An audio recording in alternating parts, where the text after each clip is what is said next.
Bismillahirrahmanirrahim.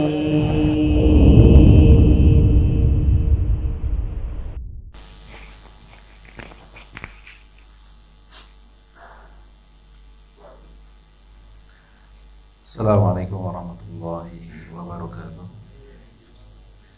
Bismillahirrahmanirrahim. Alhamdulillahi ala ihsanih wa syukru lahu ala taufiqihi wa amtinani. Asyhadu an la ilaha illallah wahdahu la syarika lah ta'ziman li sya'ni wa asyhadu anna Muhammadan abduhu wa rasuluhu al-hadi ila ridwanih sallallahu alaihi wa ala alihi wa sahbihi wa ikhwanihi. Ya ayyuhalladzina amanu taqullaha haqqa tuqatih wa la tamutunna illa wa antum muslimun. Ya ayyuhalladzina amanu taqullaha wa qulu qawlan sadida yuslih lakum a'malakum wa yaghfir lakum dhunubakum wa may yuti'illaha wa rasulahu faqad faza fawzan 'azima. Amma ba'd. Ma'asyiral muslimin, jamaah yang senantiasa dirahmati oleh Allah. Alhamdulillah, segala puji dan syukur kita panjatkan kepada Allah Subhanahu wa taala, yang mana karena karunia dan nikmat dari Allah Subhanahu wa taala jualah kita bisa berada di tempat yang mulia ini, selain dalam rangka menunaikan kewajiban kita untuk melaksanakan sholat zuhur berjamaah, juga tentunya dalam rangka untuk memenuhi kebutuhan kita, yang kata para ulama, kebutuhan kita terhadap hal ini jauh melebihi daripada kebutuhan kita terhadap makan dan minum. Dan kebutuhan yang dimaksudkan adalah kebutuhan seorang muslim terhadap pengetahuan ilmu agama. Kata para ulama, kalau seseorang terhadap makan dan minum paling tidak hanya membutuhkan 2 sampai 3 kali makan dalam sehari, berbeda dengan ilmu agama, yang mana tentunya kita butuhkan bi'adadi anfasihi, adalah sepanjang dan selama kita menghirup nafas, maka di saat itulah kita membutuhkan yang namanya ilmu agama. Mulai dari kita bangun tidur membutuhkan ilmu, masuk dan keluar kamar mandi juga butuh ilmu, wudu, lalu kemudian sholat serta ibadah-ibadah yang lainnya juga butuh ilmu. Berinteraksi dengan keluarga, dengan istri, dengan anak-anak juga butuh ilmu. Berinteraksi dengan teman, dengan tetangga juga butuh ilmu. Bergurau dan bercanda dengan teman juga butuh ilmu. Bekerja, berbisnis, berusaha juga butuh ilmu. Sehingga setiap aktivitas dan kegiatan apapun yang kita lakukan, itu kita pasti membutuhkan ilmu agama di dalamnya. Maka masyaallah muslimin jemaah yang dirahmati oleh Allah Jalla wa'ala, sekali lagi kita hadir di tempat ini selain untuk menunaikan kewajiban kita, kita juga hadir di tempat ini dalam rangka untuk mendapatkan atau kemudian dalam rangka untuk memenuhi apa yang menjadi kebutuhan kita terhadap ilmu agama. Masyaallah muslimin jamaah yang senantiasa dirahmati oleh Allah, kita akan lanjutkan pembahasan kitab Al-Adabul Mufrad, karya dari Al-Imam Al-Bukhari rahimahullahu ta'ala. Dan kita akan masuk pada pembahasan bab yang baru, yaitu babun du'aul akhi bi zahril ghaibi. Bab pembahasan tentang mendoakan orang lain, mendoakan saudara semuslim dalam keadaan saudara kita tidak mengetahuinya. Ma'asyiral muslimin yang dirahmati oleh Allah, bab ini tentunya adalah merupakan turunan dari sabda Nabi sallallahu alaihi wasallam, la yu'minu ahadukum hatta yuhibba li akhihi ma yuhibbu li nafsihi.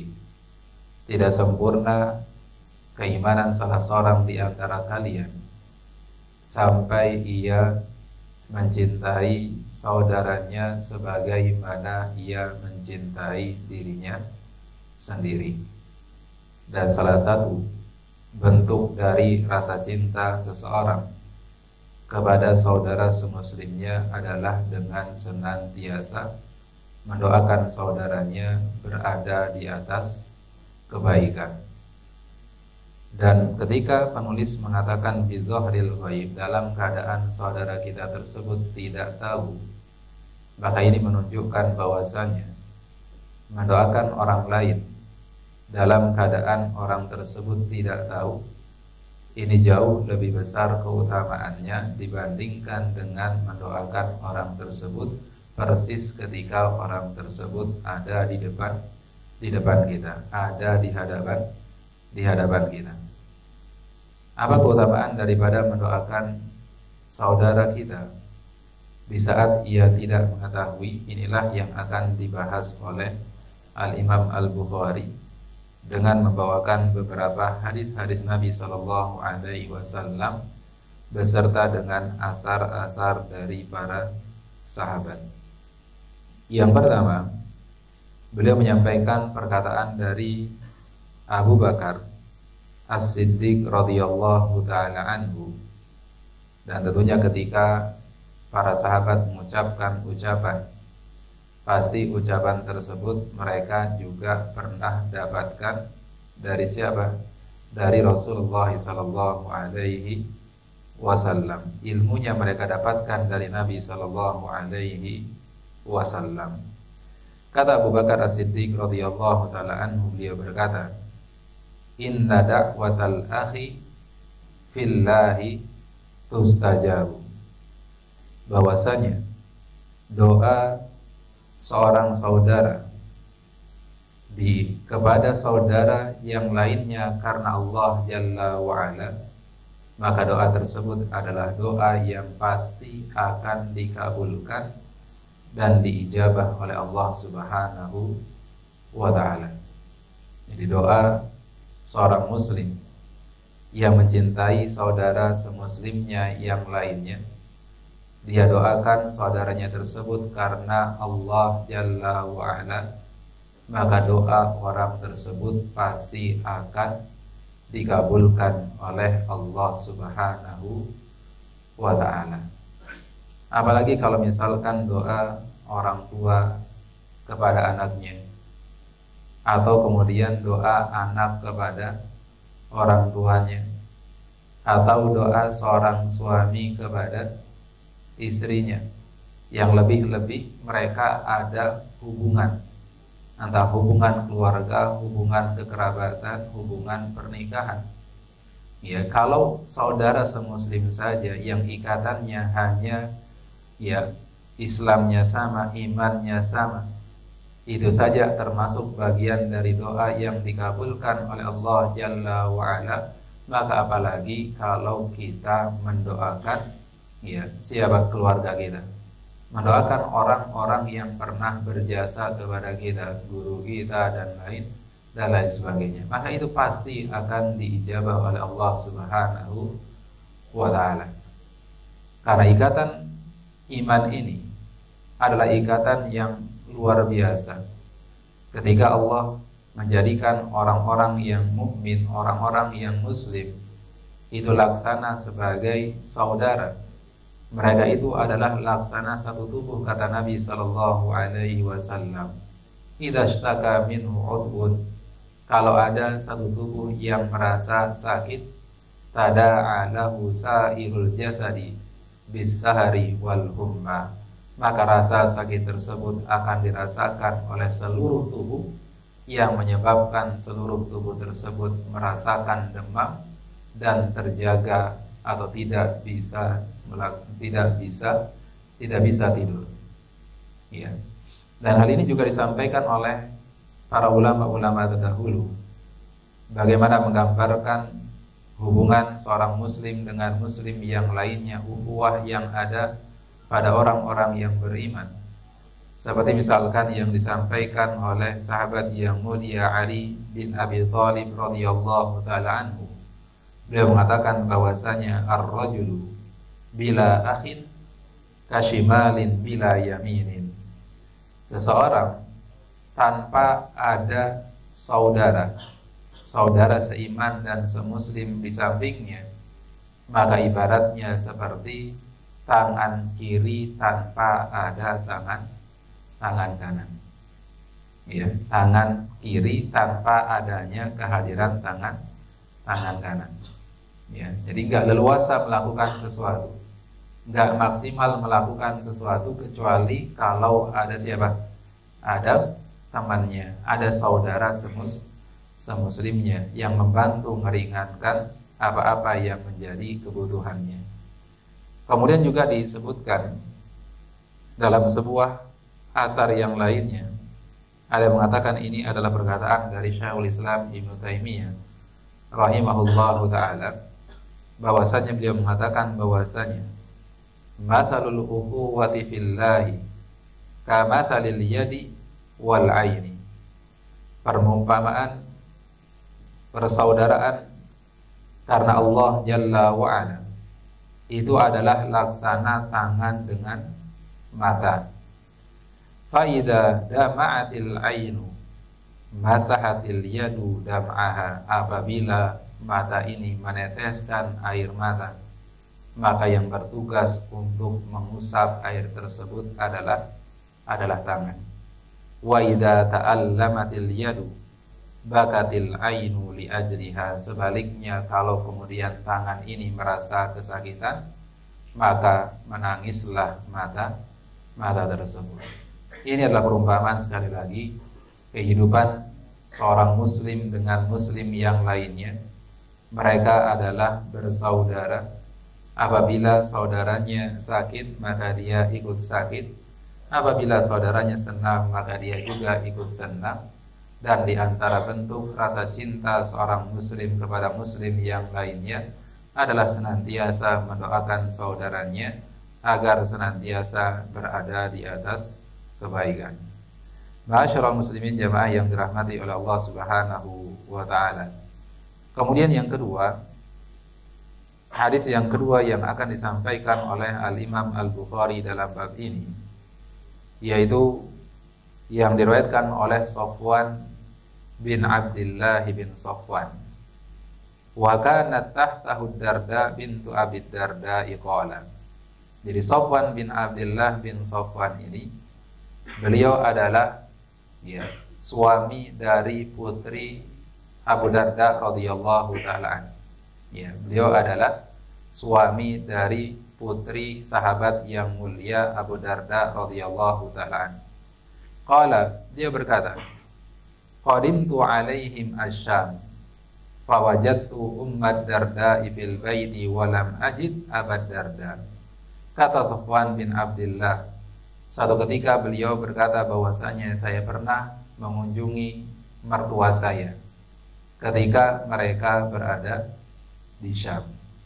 Lalu kemudian ketika sampai di rumah mertuanya, di rumah istrinya, maka beliau hanya mendapati ibu dari istrinya, yaitu Ummud Darda, berada di dalam rumah, sedangkan ayah mertuanya itu sedang tidak berada di rumah.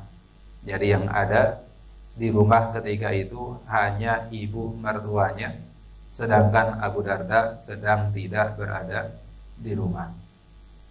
Qalat, lalu kemudian ibu mertua saya berkata, aturidul hajjal 'am, wahai Safwan, apakah tahun ini kamu akan berangkat haji? Apakah tahun ini kamu akan pergi haji? Qultu na'am, lalu kemudian kata Safwan, iya, saya akan berangkat haji di tahun ini.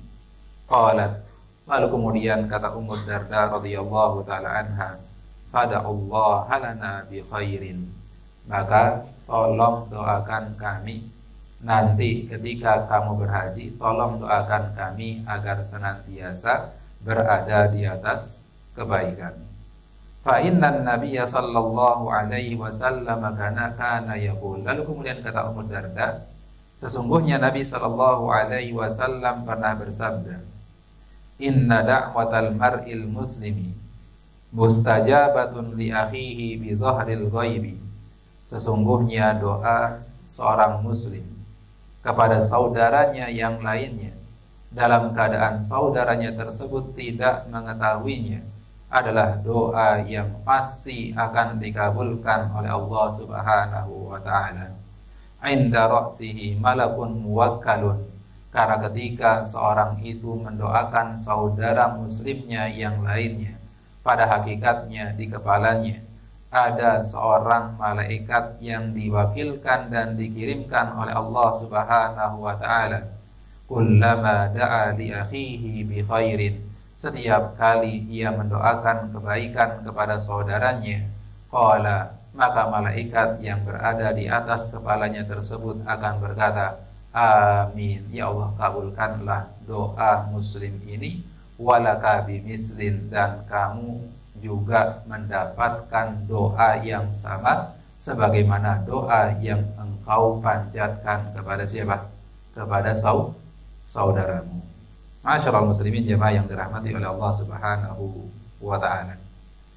Jadi di hadis yang mulia ini menyampaikan kepada kita terkait tentang bagaimana keutamaan dari mendoakan saudara muslim yang lainnya.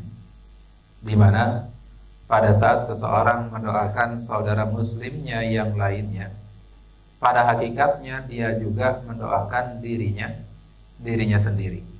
Ya, pada hakikatnya dia juga mendoakan dirinya sendiri dengan doa yang sama.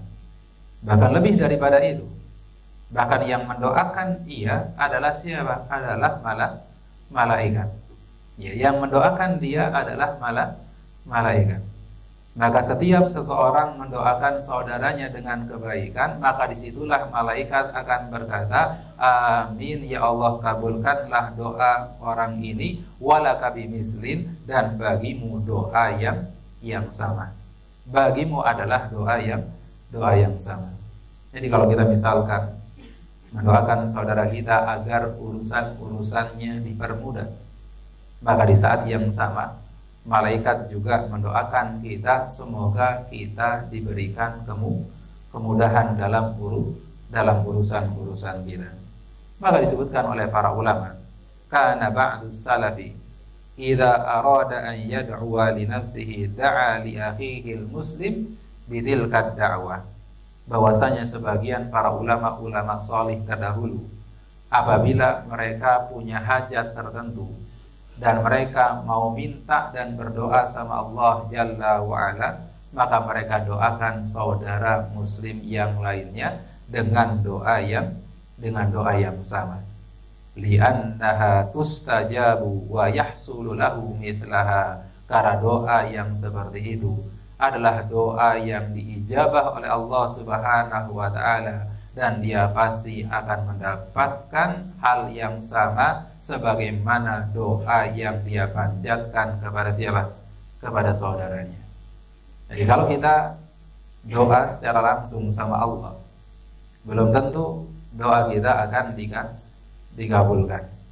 Tapi kalau kita mendoakan orang lain tanpa sepengetahuan orang tersebut, maka doa kita pasti akan diijabah sebagaimana doa kita itu kepada saudara kita diijabah oleh Allah, maka kita juga mendapatkan hal yang sama sebagaimana kita mendoakan orang lain.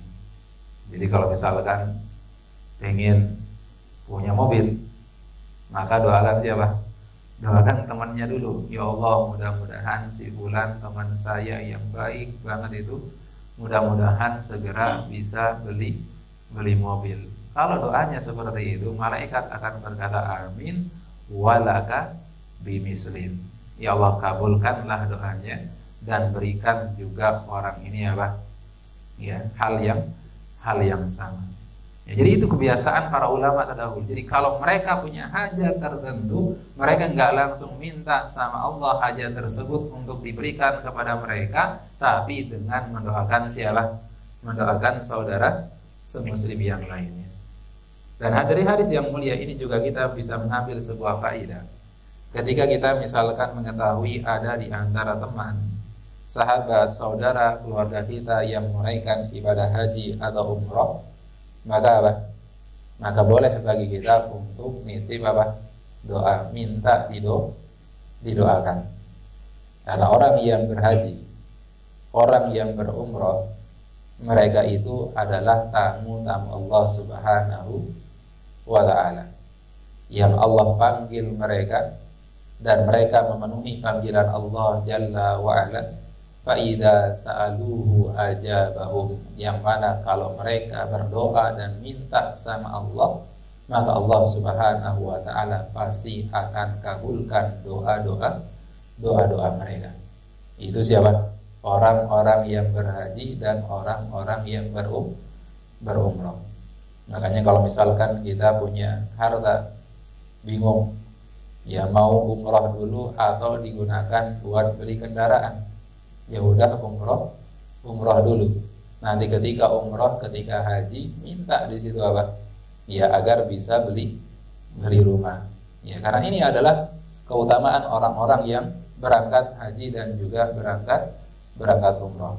Ya, jadi kata Nabi SAW, mereka itu adalah tamu-tamu Allah Jalla wa'ala. Mau minta apapun pasti akan dikabulkan oleh Allah Subhanahu wa ta'ala. Ya maka ya sekali lagi, kalau misalkan ada teman kita, saudara kita, teman kita ya yang hendak melaksanakan umrah, maka dibolehkan bagi kita untuk minta didoakan. Ya minta didoakan.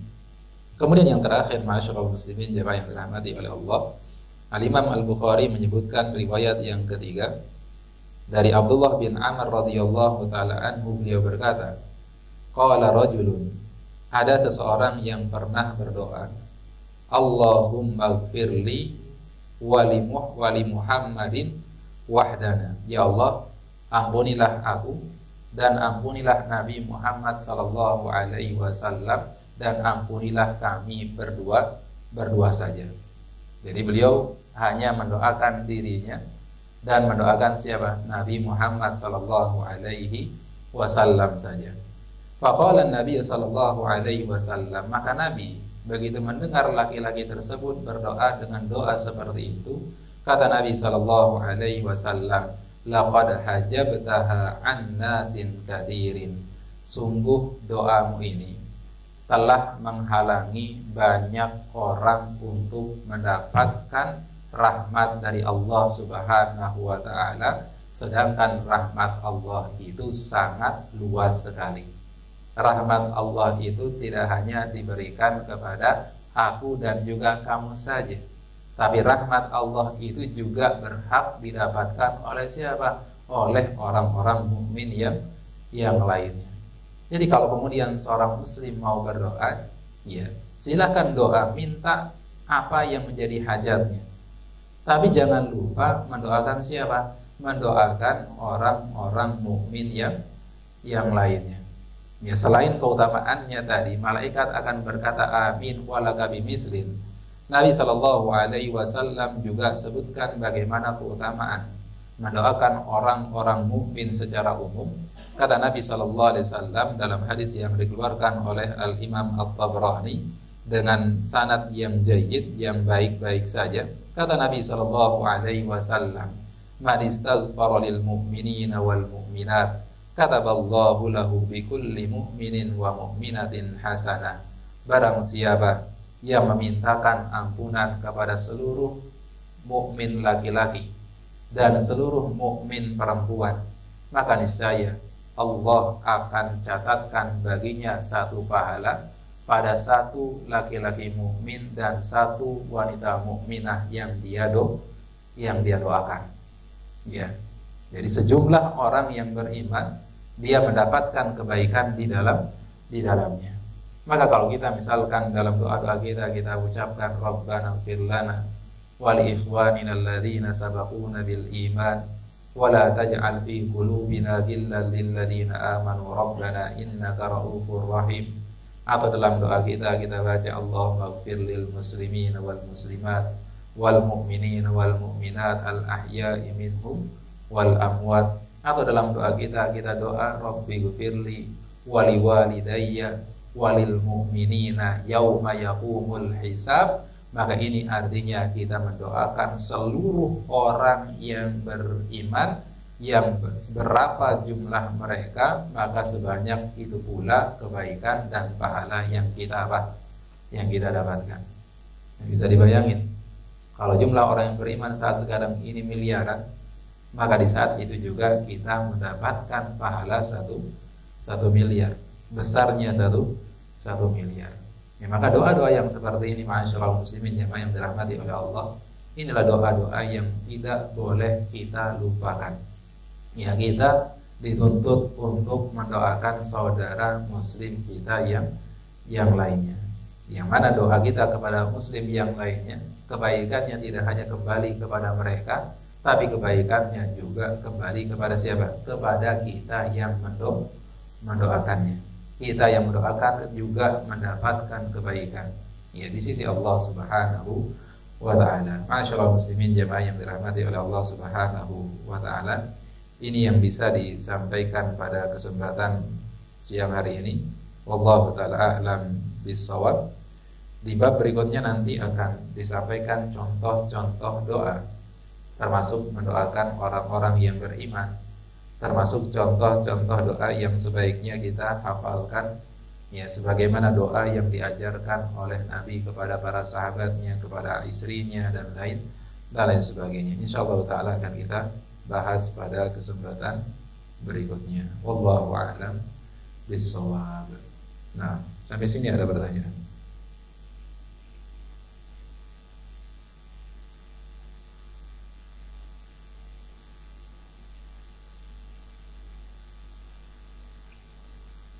Baik, ada?